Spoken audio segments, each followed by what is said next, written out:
Ryan, you did phenomenal, just like you did yesterday when you spoke at our budget rollout to talk about all the great wins for Long Island. Please don't tell the rest of the state that I'm giving all this stuff to Long Island. Ryan, you keep that secret right here. Keep that quiet. So Ryan, thank you for your leadership.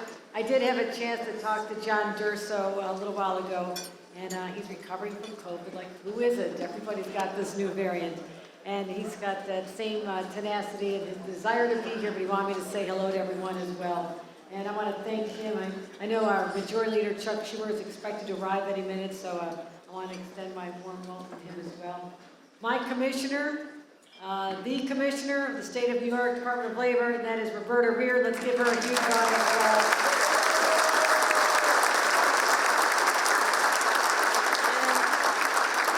I have to commend you on your incredible list of honorees, starting with our Attorney General, the one and only Tish James right there.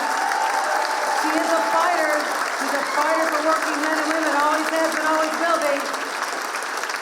Also, Roger Clayman. Thank you for honoring Roger. I had a chance to work with Roger for a long time. Roger, let's give it up for Roger. Don Clayman, our supervisor of the town of Hempstead. Don, thank you for what you do. I just gave a really long speech for about an hour and a half about all the great things we brought to Long Island yesterday, but I can repeat it all over again if you want, but it was extraordinary. And I want to thank all the leaders here tonight, and I want to thank some past leaders, and that is one of my friends, Peter King, who I served with in Congress. I want to thank him. I see Steve Malone is here, county executive is here. I just have a couple of words to say.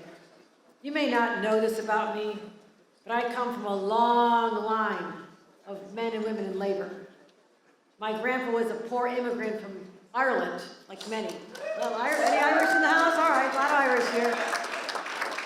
And he found the American dream as a union steel worker in Buffalo, making the steel that graces our very buildings in the city of New York and throughout this state to this day. My dad worked with him there. My uncles worked with him there. So when people say, how do you handle the toughness of rough and tumble New York politics, I say, I have steel running through my veins from the labor union movement that lifted my family out of living in a trailer park to living the American dream. So I know what the labor union movement can do for people. It did it for my family. And I want to make sure it can do it for all the families of Long Island across the state of New York. So thank you. Thank you for expanding the movement and lifting people up and giving them opportunity. And we're just getting started. Yes, we're going to keep building. We have $32.8 billion for infrastructure alone, $157 million. We're going to do 480 miles across this great Long Island to make sure that we take care of all those damn potholes, because I'm coming after the potholes.